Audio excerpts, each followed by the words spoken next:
welcome back to my channel. It is another week in the life of teacher life, and we have a lot going on. Last week we worked on a place value, and we are finishing up that this week, and we are going to take an assessment. A question I have for you: if you teach 5th grade or teach the standard about 10 times more and 1/10 of, how do you get them to read word problems and understand which way it goes? Like, my kids keep getting things backwards. I've really struggled with being able to explain it to them, and we have practiced and they are still struggling with that. And on our state assessment, a lot of times that's how it's asked. Now, with that being said, it's like a question. So is that going to really cause them to not do well? No, but still, you know, I hate not being able to explain something where they can understand. So about half my kids are getting it and half of them are not. So if you have any tips on how you explain that to help them understand how to read a number sentence, asking them if it's 10 times greater or 1/10 of, let me know in the comments, because it was a struggle last week. Last week we also continued working on our personal narratives, and I use simplified writing for that.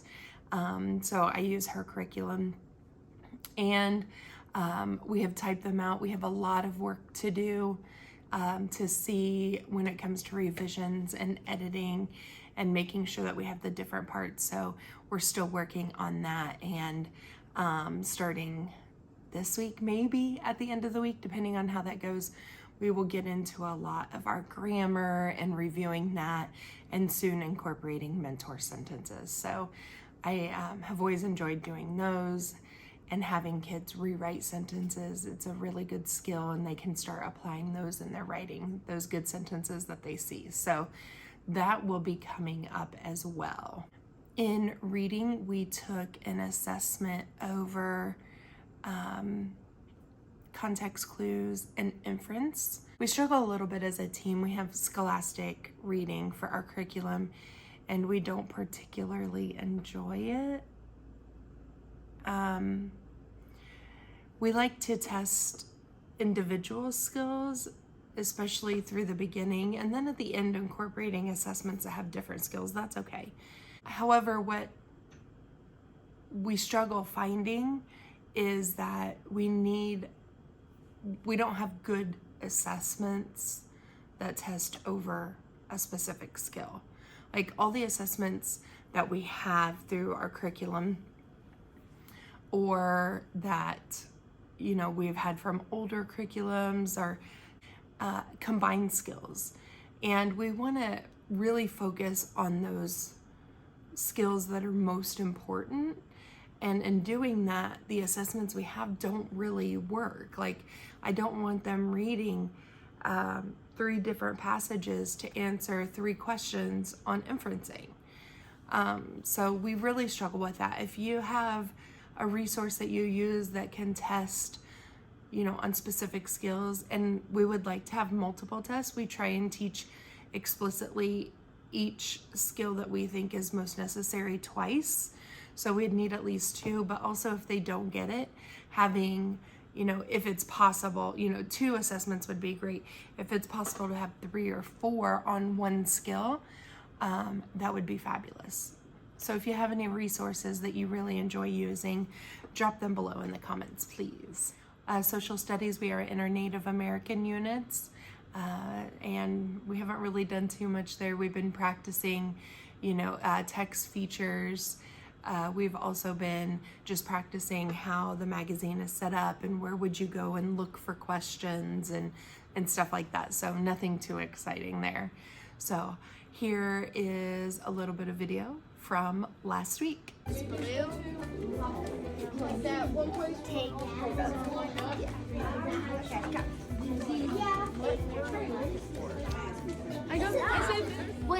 if you have a wild and it's a which color, can you play it? Yeah. Wait, what'd you say? Yes! Wait, what'd you say? Oh, no! So, 3 and 2. Which one's smaller? Which one's 3 is greater than 2. Number, so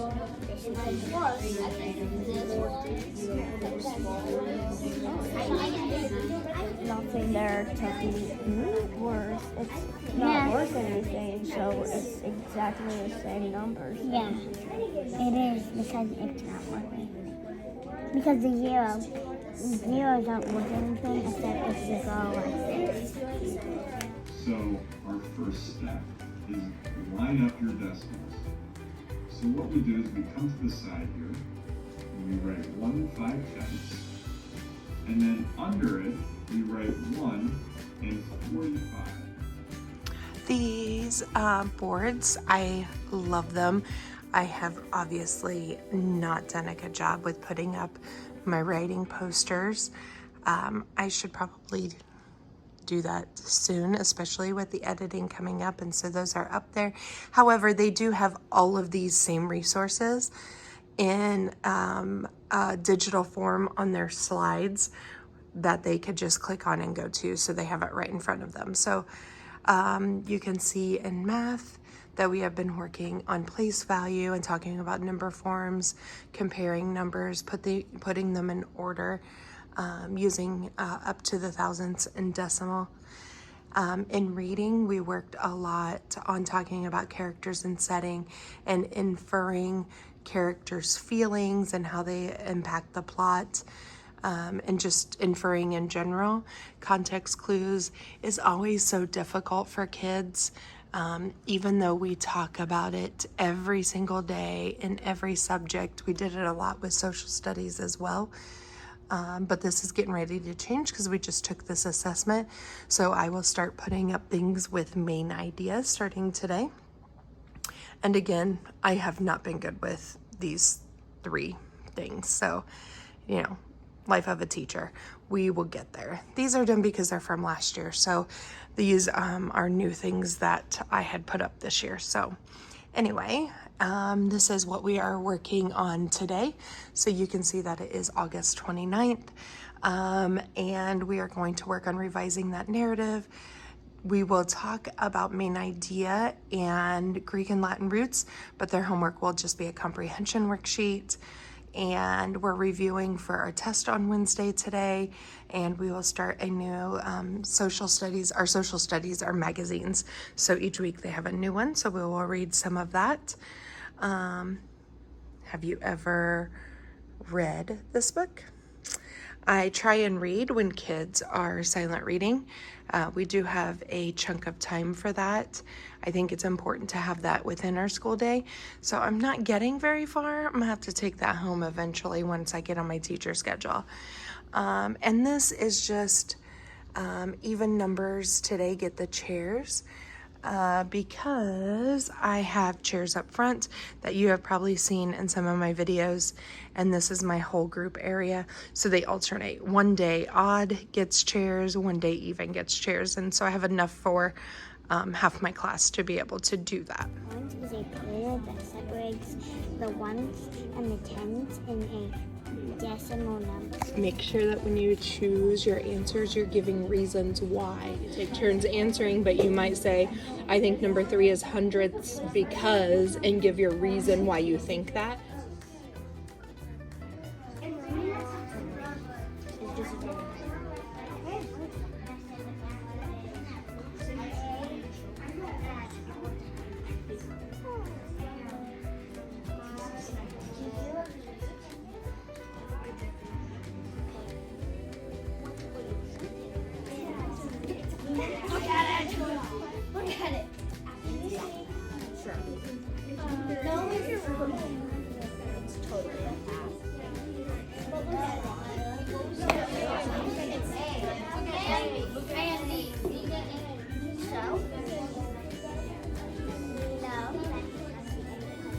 So I am just popping in to tell you about a game. I'm not sure of the name of it. I learned about it on social media, but I just call it that game because I can't remember the name. And so I'm going to turn you around and show you. I just take construction paper and I have just put the title of it. And so when the kids see this out, they know what we are playing. On the back, and you can have as many groups of points is what it really is that you would like. But if you turn it over, you can see that I have given it a point value. So some are negative. We also have some that are positive points, and that's what's nice. The kids don't know which is which, and to be honest, I know what values I have. However, I don't always know the order that I put them up. So what I do is I take them and I would put them up on a board. So either here on the, usually I do it over here on the side or around the room. And on my whiteboard, I have questions. And so it's just a review game that you can use to play with the kids. They're working in groups, and I usually put them in groups of 3. I try not to do too much more than that, but within those groups, they have to take an amount of time where everybody works on the question that I've given them. And then I will say talk, and they all talk together. They decide on their final answer, and one person is responsible for giving me that answer. And so then when I check their answers, if they got it right, they get a Post-it note, and they all have different colors of Post-it notes. And if they get it right, they get to take that Post-it and go put it on one of the posters. And so they don't know what the point value is. So it's nice because they may or may not win depending on where they choose to put them. The kids really enjoy it. It really gets them thinking. It gets them talking about whatever it is we're studying. And so today we did it for a place value test review that we have a test tomorrow. So we were reviewing for that test, and they really enjoyed it. And it's great listening to the math talk, and you get to walk around and see which kids are getting it, see who you need to help a little bit extra. So I had pulled some extra groups and stuff like that today. So it's a great game. They had a lot of fun. We don't figure out the point value until the very end. So once we have done all the questions, we pull the posters off and they get to see the point value, and it's fun to hear them and hear them react to the negative numbers and stuff like that. So it's a really fun game. So you should give it a try. So depending on how you play the game, really it can be very minimal prep. So I have done it where I have just pulled out a test or questions and put it under my document camera and literally just wrote on a piece of paper in pencil a point value and stuck up papers on the board and have done it that way. This week we started looking at main idea and details. This is an activity that I got from Teachers Pay Teachers, and it has several main ideas listed, and they have to take the details and put them with the correct main idea. There was a lot of talk going on and great discussions.